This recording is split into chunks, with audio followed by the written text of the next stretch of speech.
문제달인 신혜손입니다. 21년도 1회 4과목 노동시장론 해설 강의 시작하겠습니다.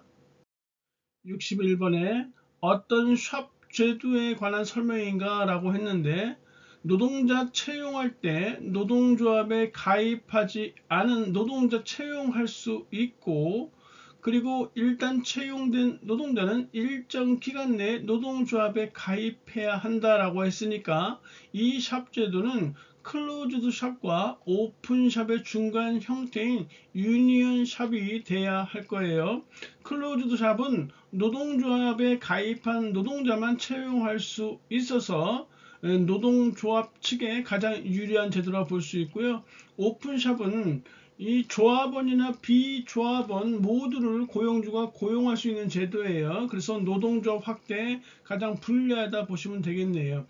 그래서 클로즈드 오픈 유니언 샵이 기본 샵 제도고, 그 외 변형된 형태로서 에이전시 샵이라든지 프레퍼렌셜 샵, 그리고 메인티넌스 샵이 있는데, 에이전시 샵은 이 비조합원에게도 노동조합의 회비를 징수하는 제도가 에이전시 샵이에요.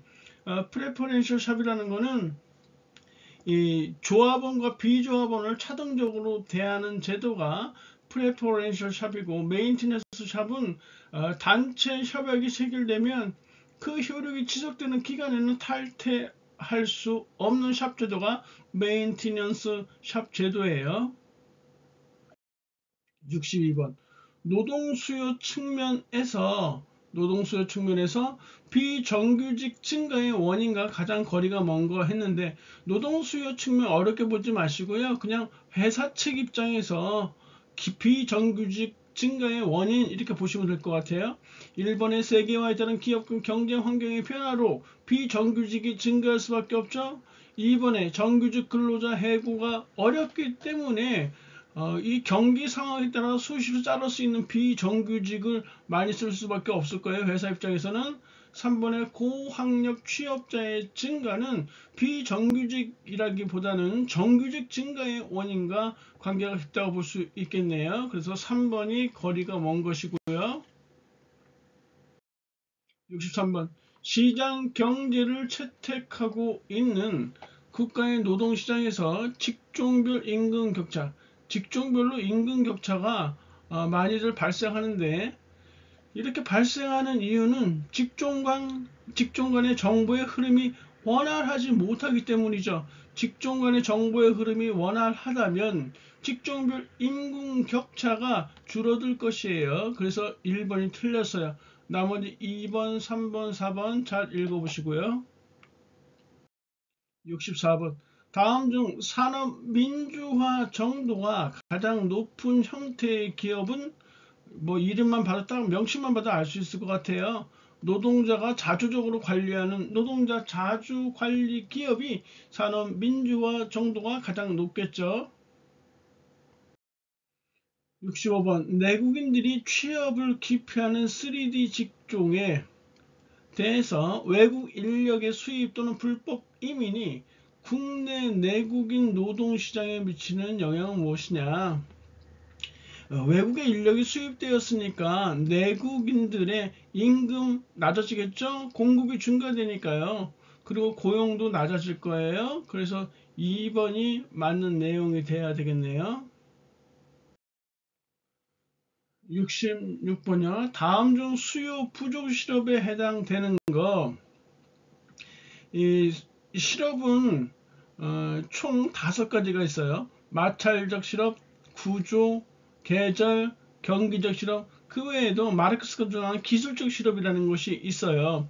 여기 4개만 나와 있는데, 수요 부족 실업은 경기적 실업 하나예요. 유효 수요가 부족함으로 인해서, 불경기 때 유효 수요가 부족함으로 인해서 발생하는 실업이 경기적 실업이고, 때문에 경기적 실업에 대한 대책은 유효 수요를 증가시켜주는 거예요. 유효 수요를 증가시켜준다는 얘기는 뭐냐면, 소비자들이 물건을 소비를 많이 해야 되는 거예요. 그래서 시중의 통화량을 증대시키는 것이 경기적 실업의 대책이란 말이에요. 그리고 마찰적, 구조적, 계절적 실업은 대표적인 비수요 부족 실업이고요. 21년도 2차 시험에 출제된 바 있어요. 정답이 4번이네요. 67번. 케인즈의 실업 이론에 관한 설명으로 틀린 거. 케인즈가 주장한 실업 이론에 따르면 노동의 공급은 실질 임금의 함수가 아니라 명목 임금의 함수예요. 다시 말해서 노동의 공급이니까 노동자 측이잖아요. 이 노동자들은 물가 상승과 관계없이 월급 그 자체, 금액 그 자체를 중시해요. 그래서 노동의 공급은 명목 임금의 함수이며 노동에 대한 수요, 이건 기업 측 입장이잖아. 기업 측 입장에서는 명목 임금의 함수가 아니라 실질 임금의 함수라는 거예요. 2번에 곧바로 나와 있어요. 노동자들은 화폐 환상을 갖고 있어서 명목 임금의 하락에 저항하므로 명목 임금은 하방 경직성을 갖는다, 맞는 얘기고요. 그리고 3번에 비자발적 실업의 원인을 유효 수요의 부족으로 설명한다. 케인즈의 실업 이론 대표적인 게 경기적 실업이거든요. 이 경기적 실업의 원인을 유효 수요의 부족으로 설명한다는 얘기 앞선 문제에서 했었고요.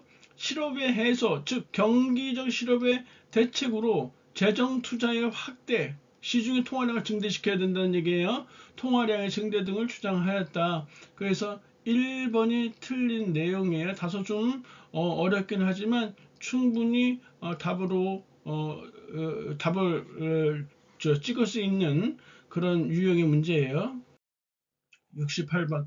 파업의 경제적 비용과 기능에 관한 설명으로 옳은 거. 1번에 사적 비용과 사회적 비용은 동일하다 했는데 사적 비용과 사회적 비용은 서로 다른 거예요. 뭐냐면 사적 비용이라는 거는 파업으로 인해서 손실이 발생하겠죠. 그때 파업으로 인한 이 노동자 측의 손실 비용, 그리고 이 사용자 측의 손실 비용, 이게 사적 비용이에요, 각각의. 그리고 이 사회적 비용은 이 보기 3번에 잘 나와 있어요. 경제의 한 부문에서 발생한 파업으로 인한 타 부문에서의 생산 및 소비의 감소를 의미한다. 이게 사회적 비용이에요. 이번에 사용자의 사적 비용, 다시 말해서 사용자가 파업이 없을 때는 100원을 벌었는데 파업을 하게 되면 생산이 중단되니까 이 100원을 못 벌 거 아니에요. 이 사용자의 사적 비용은 직접적인 생산 중단, 이게 파업이잖아요. 파업으로 인한 중단이잖아요. 오는 이윤의 순 감소분과 같다, 이렇게 나와 있는데요. 사용자가 파업 안 할 때는 100원을 벌었다. 근데 파업으로 인해서 생산을 중단하면서 손해를 보는데 똑같이 그 이전에 100원을 벌었던 걸 이걸 그대로 손해보느냐? 아니에요. 100원보다는 손해를 예를 들어서 80이든 90이든 덜 본다라는 의미예요. 왜냐하면 사용자 측에서 기존에 물건 중에서 쌓았던 재고 같은 게 있잖아요. 그리고 파업으로 노동자 측이 생산을 중단했지만 사무직 직원을 동원해서 일시적으로 생산을 할 수도 있잖아요. 그래서 사용자의 사적 비용은 직접적인 생산 중단에서 오는 이윤의 순 감소분보다 적을 수 있다라는 거예요. 똑같은 의미로 노동자 측의 사적 비용은 직접적인 생산 중단에서 오는 이윤의 순 감소분보다 적을 수 있다. 노동자 측도 똑같아요. 왜냐하면 노동자도 파업해서 일을 못하니까 그 100원을 온전하게 다 손실 보느냐? 아니에요. 알바 같은 거 해서 보완할 수 있잖아요. 그래서 이런 의미를 잘 파악해 주시고요. 시험 문제 굉장히 잘 나오고 약간 까다로운 문제니까 생각을 좀 하셔야 돼요. 4번에 서비스 산업 부문은 파업에 따른 사회적 비용이 상대적으로 큰 분야이다 라는 거예요. 69번. 임금 물가 악순환설과 지불 능력설, 한계 생산력설 등에 영향을 미치는 임금 결정 이론이 무엇이냐? 임금 기금설이에요. 1번과 2번 임금 생존비설과 임금 철칙설은 같은 거예요. 그리고 이 마르크스가 주장한 노동가치설 또는 노동대가론이라는 것이 있고, 그 다음에 임금기금설이라는 게 있는데, 이 임금생존비설과 노동가치설은 이 임금에 대한 정의적 측면에서 공통점이 있어요. 얘네는 공통점이 임금의 정의적 측면에서, 다시 말해서 임금이라는 것은 노동자 및 그 가족들이 생활을 유지할 수 있을 정도의 수준에서 결정된다라는 측면에서 임금 생존점이 있는 것이에요. 단지 차이점이라는 건 무엇이냐? 임금 생존비설은 얘는 노동의 공급 측면을 중시해요. 반면에 노동가치설이라는 것은 노동의 수요 측면을 중시한다. 이거 시험 잘 나와요. 잘 알아두시고요. 그리고 노동가치설과 임금기금설의 공통점은 무엇이냐? 임금기금설도 노동의 수요 측면을 중시한다라는 사실이에요. 그래서 이런 거 구분을 잘 해 두시고요. 지금 이 임금 물가 악순환설과 지불 능력설, 한계 생산력설 등의 영향을 미친 임금 결정 이론은 임금 기금설이라는 사실을 꼭 기억해 두시고 단편적으로 암기해 두시면 될 것 같아요. 70번. 임금 체계에 대한 설명으로 틀린 것을 고르시오 했는데, 임금 체계라는 것은 세 가지예요. 첫 번째 직무급 있죠. 두 번째 연공급법 있고요. 그리고 직능급 이렇게 세 개가 있어요. 직무급, 연공급, 그리고 직능급 이렇게 세 개로 있어요. 직무급이라는 것은 직무의 상대적 가치에 따라 임금을 결정하는 거예요. 직무의 상대적 가치에 따라 임금을 결정하는 체계가 직무급이에요. 그리고 이 연공급이라는 거는 4번에 잘 나와 있어요. 이 연령이나 근무한 기한이죠. 근속, 학력, 남녀별 요소에 따라 임금을 결정하는 것이에요. 그래서 1번에 조직의 안정화에 따른 위계질서 확립에 용이하다라는 것은 연공급법의 장점이에요. 그래서 1번은 직무급이 아니라 연공급법의 장점이다. 두 번째, 2번 보시면 연공급법의 단점 중에 하나는 직무 성과와 관련 없는 비합리적 인건비 지출이 생긴다. 그렇죠? 그리고 직능급이라는 것은 직무 수행 능력을 기준으로 해서 임금을 결정하는 것이 임금 체계에 대한 내용이고, 임금 체계와 임금 형태를 헷갈리는 경우가 많이 있는데, 임금 형태는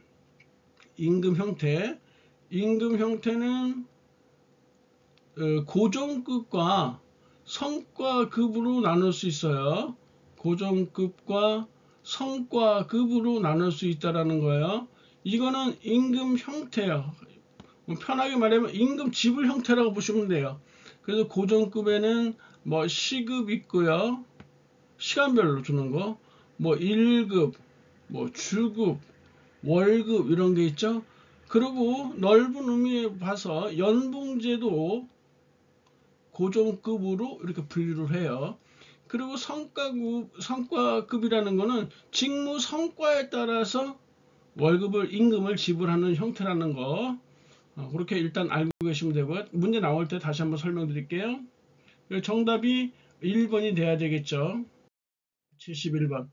노동조합의 기능에 대한 설명으로 틀린 것은 무엇이냐?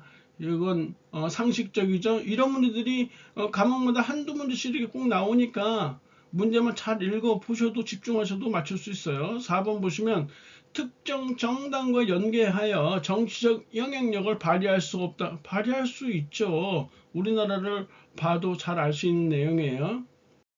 72번. 분단 노동시장 이론과 가장 거리가 먼 것을 고르시오. 이 분단 노동시장 이론이라는 것은 신고전 학파의 경쟁 노동시장 가설을 비판하면서 등장한 제도 학파의 노동시장 이론이에요. 제도학파, 이 신고전학파와 반대되는 대치되는 입장에서 어떤 제도학파의 노동시장 이론이 분단 노동시장 이론이에요. 이 제도학파는 이 신고전학파의 빈곤 퇴치를 위한 정책적인 노력이 쉽게 성공하지 못했다라고 비판을 하고 있고요. 2번도 맞는 내용이고 3번도 맞는 내용인데 4번에 보세요. 말 그대로 제도학파는 분단 노동시장이에요. 다시 말해서 1차 노동시장과 2차 노동시장이 분단되어 있다는 얘기예요. 1차 노동시장과 2차 노동시장은 분단되어 있기 때문에 서로에게 영향을 미치지 않아요. 1차 노동자들은 뭐 고학력이라든지 뭐 고용이 안정되어 있다든지 이게 1차 노동시장의 특성이란 말이에요. 2차는 반대적 의미고요. 때문에 고학력 실업자가 증가하면 단순 노무직의 임금도 하락한다고 했는데 서로 분단되어 있기 때문에 영향을 미치지 않는다. 그래서 4번이 틀린 거예요. 73번. 다음 중 성과급 제도의 장점. 성과급은 아까 제가 말씀드린 바 있었지만 임금 형태잖아요. 직무 성과에 따라서 임금을 결정하는 체계이기 때문에 이거는 그 연령이나 근속, 학력 이 상관없이 직무 성과만 보는 거예요. 그러니까 근로의 능률을 자극할 수 있다는 것이 가장 큰 장점이에요. 대신 직원 간 화합이 용이하지 못하겠죠. 서로 경쟁이 심할 테니까요. 임금 계산도 복잡할 거예요. 그리고 그때그때 임금이 변하기 때문에 확정적 임금이 보장되지 못한다라는 이런 단점이 있는 것이에요. 74번. 이윤 극대화를 추구하는 어떤 커피숍 종업원의 임금이 이렇다 했는데 이윤 극대화의 공식은 가격 곱하기 이윤 극대화 나오면 이거 반드시 쓰셔야 돼요. 2차 시험에도 여러 차례 나왔던 것이죠. 한계 생산과 시장 임금률이 이렇게 같음으로 인해서 이윤 극대화가 이때 형성되는 거예요. 커피 한 잔의 가격이 3,000이라고 했었죠. 3,000 곱하기 MP를 내가 구해야 되는 것이니까 MP를 놔두고 시장 임금 가격이 6,000원이에요. 이렇게 하면 MPL은 2가 나오죠. 즉 커피 2잔이다. 이렇게 구할 수 있네요. 이윤 극대화 나오면 무조건 가격 곱하기 한계 생산 이코로 시장 임금률 요 공식을 반드시 써놓고 가셔야 돼요. 75번. 기혼 여성의 경제활동 참가율 60%, 실업률 20%, 기혼 여성의 고용률을 구하라 했는데 일단 이 경제적으로 의미가 있는 인구를 경제 인구라고 봤었을 때 그 인구는 15세 이상의 인구가 해당되는 거예요. 그 연령 밑에 인구는 의미가 없어요. 이 15세 이상 인구수를 생산 가능 인구수라고 우리가 별도로 이렇게 부르기도 해요. 이 15세 이상의 인구수는 경제활동 인구수와 비경제활동 인구수로 구성이 되어 있어요. 그리고 경제활동 인구수는 뭐 당연한 얘기지만 취업자와 실업자로 구성되어 있겠죠. 그리고 이 취업자는 임금 근로자와 월급 받는 근로자요. 그리고 비임금 근로자로 이렇게 구성이 될 거란 얘기예요. 그렇겠죠? 임금 근로자는 월급 받는 사람들이에요. 정규직 같은 경우에 매번 출근을 하죠. 이런 사람들을 우리는 상용 근로자라고 하고 그리고 기간제처럼 이렇게 나와 있는 거 임시 근로자 그리고 한 달 미만으로 고용되어 있는 일용직 근로자 이렇게 구성되어 있을 거예요. 2차 시험에 이거 계산하는 거 엄청 많이 나오거든요. 그러니까 지금 하면서 확실하게 외워두시면 될 것 같아요. 비임금 근로자는 자영업주는 월급을 받는 게 아니잖아요. 자기가 남으로부터 이렇게 자영업자하고 그리고 남편이 치킨집을 할 때 하루에 서너 시간씩 나가서 도와주는 아내는 무급 가족 종사자라고 해요. 이렇게 구성이 되어 있을 거예요. 그렇죠?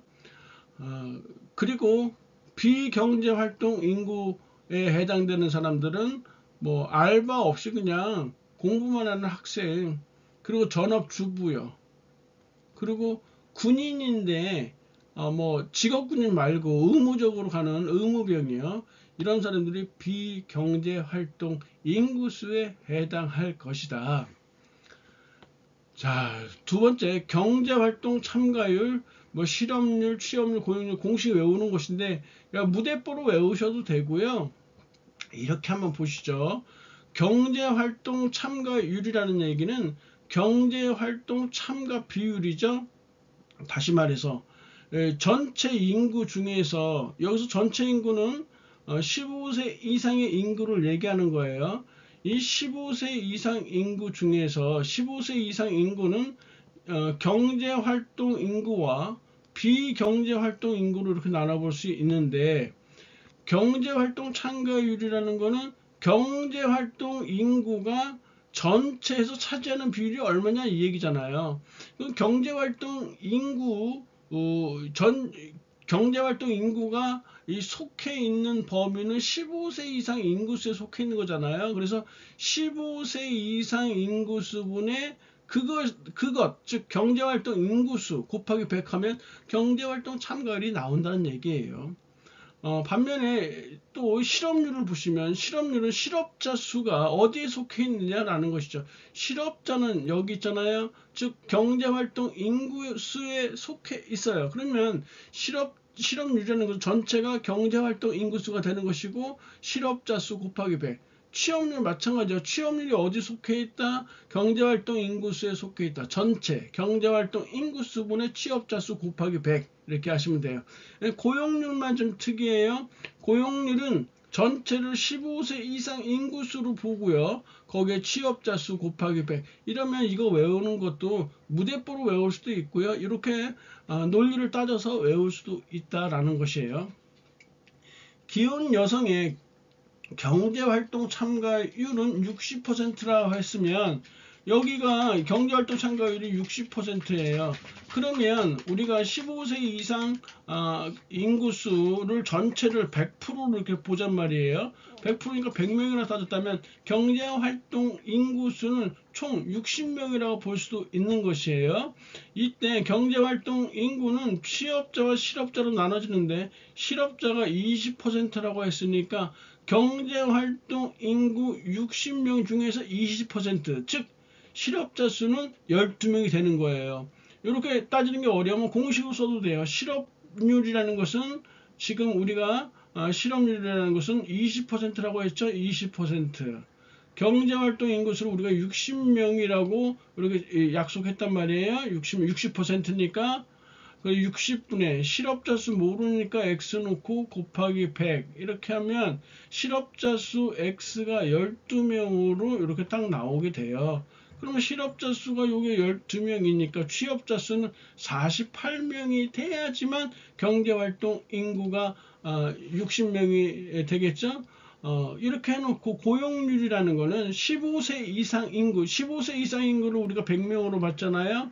그 중에 취업자 수가 우리가 48명이라고 했으니까 48 곱하기 100 이렇게 하면 기혼 여성의 고용률은 48%가 이렇게 나온다는 얘기예요. 76번에 숙련 노동시장과 비숙련 노동시장이 완전히 단절되어 있다고 할 때 비숙련 외국 근로자의 유입에 따라 가장 큰 피해를 입는 집단, 당연히 비숙련 외국 근로자가 유입됐으니까 국내 비숙련공이 가장 큰 영향을 받겠죠. 이러면 껌이죠. 77번 임금이 하방 경직적인 이유와 가장 거리가 2차 시험에도 여러 차례 나왔던 것인데 한 번 올라간 임금이 이 경제 상황이 변했는데 다시 떨어지지 않는 이유, 그걸 물어보는 거예요. 그래서 우리가 이거 외울 때 이 최강의 노화장 효과라고 했었어요. 이 서양 여성들과 달리 동양 여성들은 피부가 굉장히 사실은 굉장히 좋아요. 서양 여성들은 멀리서 봤을 때는 이목구비 뚜렷해서 굉장한 미인처럼 보이지만요, 가까이서 보면요, 뭐 차별하는 게 아니라 이거는 피부 차이를 얘기하는 거예요. 이 동물성 음식들을 많이 먹어서 그런지 이 땅콩이 굉장히 크죠. 그런 거에 비해서 동양 여성들은 피부가 아주 진짜 좋거든요. 그 의미를 생각하면서 최강 노화장 효율 이렇게 생각하시면 돼요. 즉 최저임금제의 실시, 강력한 노동조합의 존재, 노동자의 역선택 발생 가능성, 화폐 환상. 이 근로자들은 한번 월급이 올라갔는데 떨어지는 거 아주 질색하잖아요. 장기 근로 계약, 효율성 임금 정책, 그래서 최강 노화장 효율, 최저임금제 실시, 강력한 노동조합의 존재, 노동자의 역선택 발생 가능성, 화폐 환상, 장기 근로 계약, 효율성 임금 정책, 요거 딱 생각하시면 돼요. 요거 쓰는 거 주간 시간에 나왔던 것이에요. 그래서 여기에 해당되지 않는 거 2번이겠죠? 78번. 만일 여가가 열등제라면 임금이 증가할 때 노동공급은 어떻게 변하는가? 역시 2차 시험에 여러 차례 나왔던 것이에요. 오른쪽에 그래프를 이렇게 보시면 여가가 정상제인 경우와 여가가 열등제인 경우로 나눠놨거든요. 여가가 정상제라면 임금이 상승할 때 이 대체 효과가 소득 효과보다 클 때는 임금이 상승하면서 노동시간도 같이 증가해요. 그러다가 소득 효과가 커지는 시점에 이르게 되면 임금이 아무리 상승한다 할지라도 오히려 노동시간이 감소하는 결과를 초래한다. 이게 여가가 정상제인 경우예요. 반면에 여가가 열등제인 경우에는 대체 효과, 소득 효과 관계없이 임금이 상승할 때 노동시간 같이 이렇게 상승한다라는 개념이에요. 여기서 여가가 열등제라고 했으니까 임금이 증가할 때 노동공급은 어떻게 변하는가? 임금 수준에 관계없이 뭐 대체 효과, 소득 효과 관련 없이 상관없이 임금이 증가할 때 노동공급은 증가한다. 2번이 곧바로 답이 되는 거예요. 2차 시험에서 실무에서 쓰기로 많이 나왔던 거예요. 반드시 알아두세요. 간단하잖아요. 어렵지 않잖아요. 79번. 기업 특수적 인적 자본 형성. 쉽게 말해서 내가 A 기업을 다니는데 A 기업에 적합한 나만의 어떤 기술 노하우를 얘기하는 거예요. 그건 어떻게 형성되겠어요? A 기업에서만 생산하는 차별화된 제품이 있겠죠. 그리고 A 기업 이 제품을 생산할 때 생산 공정의 특유성 또는 생산 장비 특유성이 모두 A 기업에 적합한 나만의 기술적 노하우를 갖추게 된 요인이란 말이에요. 그 1, 2, 3번 모두 맞잖아요. 4번은 벌써 딱 말만 들어도요. 기업 특수적 인적 자본 형성인데 일반적 직업 훈련 이게 벌써 틀렸잖아요. 그래서 4번이 틀렸다는 얘기예요. 80번. 마찰적 실업이 발생하는 원인을 보시면 되죠. 마찰적 실업이라는 것은 이 구직자, 다시 말해서 신규 또는 전직자가 직업을 찾는 과정에서 직업 정보의 부족으로 인해서 발생하는 일시적 실업이에요. 그래서 이 마찰적 실업을 해소하기 위해서는 구인 구직에 대한 전국적 전산망을 연결해야 하고요. 그리고 이 등이 뭐야? 직업 안내와 직업 상담 등 직업 알선 기관에 의한 효과적인 알선이 이렇게 필요하다는 얘기예요. 3번도 필요하죠. 이렇게 4번이요. 노동자의 전직과 관련된 재훈련 실시는 이 직업 훈련이잖아요. 이런 거는 구조적 실업에 대한 대책으로 보시면 돼요. 강의 듣느라고 고생하셨고요. 다음 시간에 뵙겠습니다. 감사합니다.